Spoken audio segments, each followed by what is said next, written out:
Umapaw ang gabi at nagdiwang ang buong komunidad matapos masungkit ng Barangay Bulaon ang kampyonato sa Giant Lantern Festival o GLF 2025 na ginanap nitong Sabado, December 13 sa Robinson Star Mills, Pampanga. Hinangaan ang higanting parol ng Bulaon na tampok ang banal na pamilya sa gitna, pinalilibutan ng makukulay at sumasabay na tila sumasayaw sa ilaw sa masiglang himig ng mga awiting pamasko.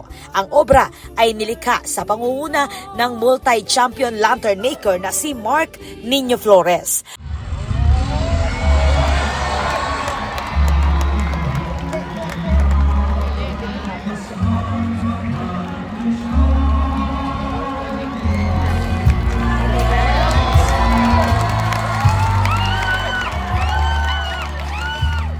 Ayon kay punong barangay Laverne Gopez, makasaysayan ang panalo ng Bulaon dahil ito ang kauna-unahang kampyonato ng barangay mula nang sumali sila sa prestiyosong fiesta ng mga parol noong 2019. Samantala, kinilala rin ang iba pang nagningning sa gabi ng parangal.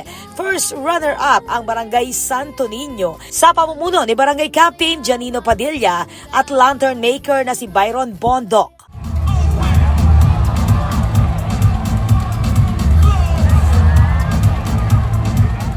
Second runner-up naman ang Barangay Dolores na pinangunahan ni punong Barangay Alan Pacho at lantern maker na si Teddy Aguilar.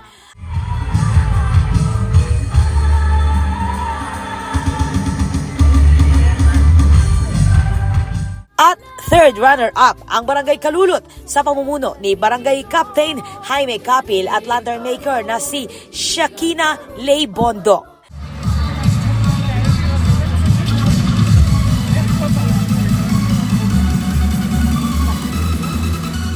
Muling pinatunayan ng Giant Lantern Festival 2025 na ang San Fernando ay patuloy na tahanan ng sining, liwanag at diwa ng Pasko. Ako po, Patricia Mamangon para King News 4 Pampanga. Balitang totoo, King Balen, susuyo.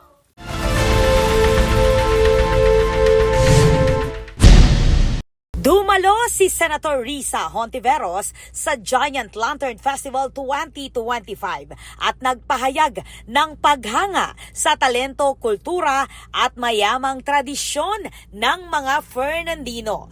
Pinuri ng senadora ang husay ng mga kalahok sa paggawa ng higanteng parol na pinapailaw ng libu-libong bombilya at pinapatakbo sa pamamagitan ng manual na proseso gamit ang rotor, isang natatanging sining na nagpapakita ng sipag at malikhaing galing ng komunidad.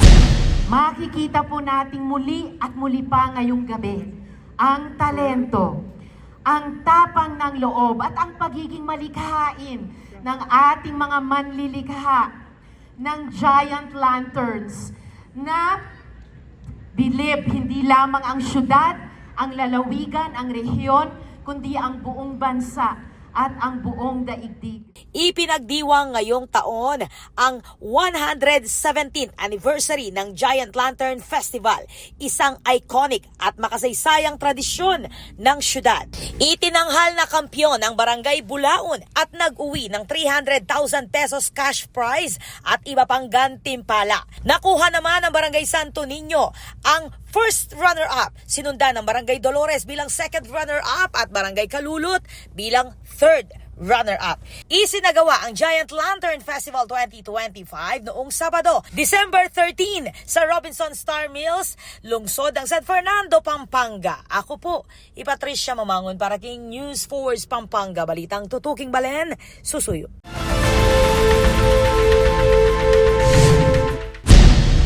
Pasibayo yang mengislaping balena ning magalang king banwahan na lubenas ning Pasko. Meto nga makuleng fiesta aganapan nganing Biyernes, December 12, 2025. Meging makabaldugan ning pamagmasusi at egunanda reng 26 barangay. Patune na mabye pamurin ning pamana ning magalang king larangan ning kasalpantayanan at sining ning pamangawang parul.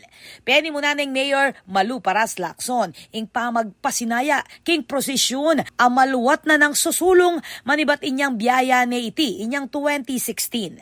Para kaya, ing Lubenas, higit ya pa, king parada dareng sulu. Metong iting patune, ning pamisasan metong dareng magalenyo. Lubenas is about devotion, it's about faith, it's about unity, and it's about the people.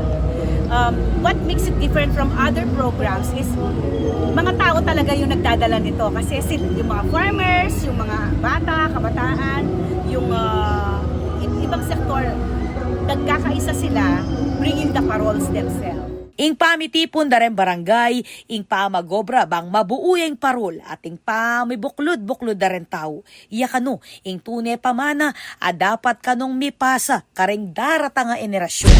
Yeni, ing magalang, edane, akakit anting metong ang malating baler, nune, anting talapalingan, ting metong ang mabiyeng pamana, na patuloy iisa, keng balang henerasyon.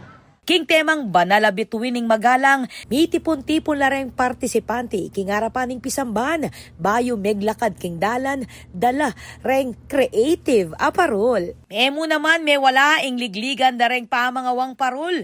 Nung nuka rin pepa kidareng barangay ing kanya-kanyarang disenyo at kule. Balang metong ating sariling kwento ning kultura, creativity, at kasalpantayanan. Magbalabalausing prosesyon dareng parul king Siyama Bengi. Bilang panagkat king Simbang Bengi ang magumpisa king December 16. King magalang ing Lubenas, iyamu selebrasyon. Metong iting sulu, ang magpatibe king kultura, kasalpantayanan at pusong kapampangan ning mabiluga komunidad. Ako po, Patricia Mamangon para King News Force Pampanga. Balitang tutuking Balen, susuyo.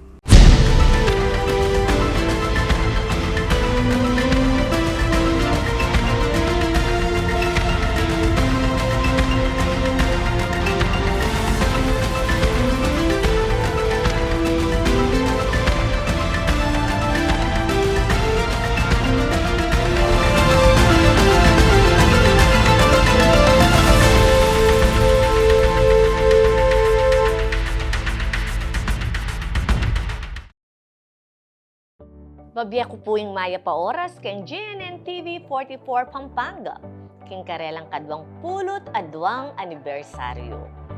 Ing GNN TV 44 o ing dating Infomax Channel 8, amibayit keti king Ciudad San Fernando inyang 2003, ing Menimuna at ang Gangeni, manatili king pamamaya makabaldugan at maulagang balita para karing kapangpangan gamit ing amanong siswan.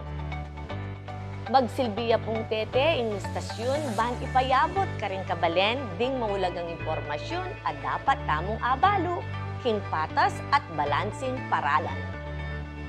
Ing GNN TV 44 Pampanga, magsilbiyang kayadwangan ng City Government of San Fernando ban ipabalo at idake la rin programa at proyektong gagawan tamo ban lakwas lang dakal ding makinabang at midinan kebaluan karing kekatamong susulong king siyudad.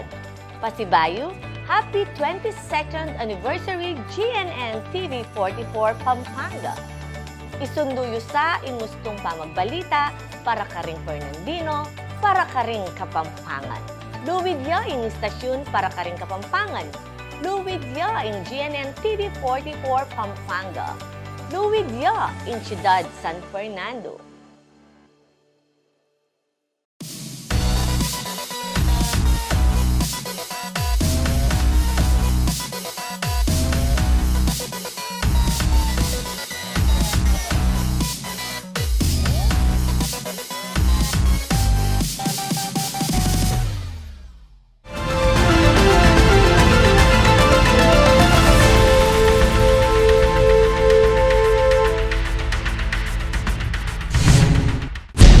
Number 2025-157, authored by Honorable Councilor Harvey A. Tiwa.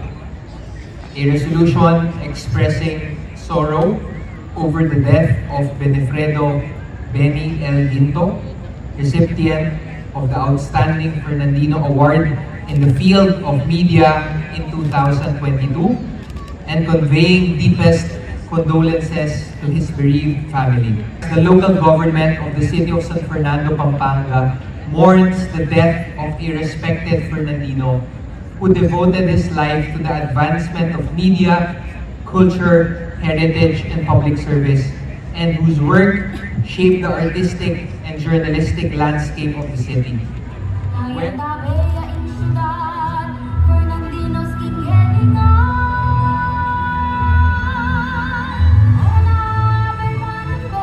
Sa ako'y napag-anggaban ni pamilya na pong Tito Benny yung pong resolution ni Baking City Government of San Fernando.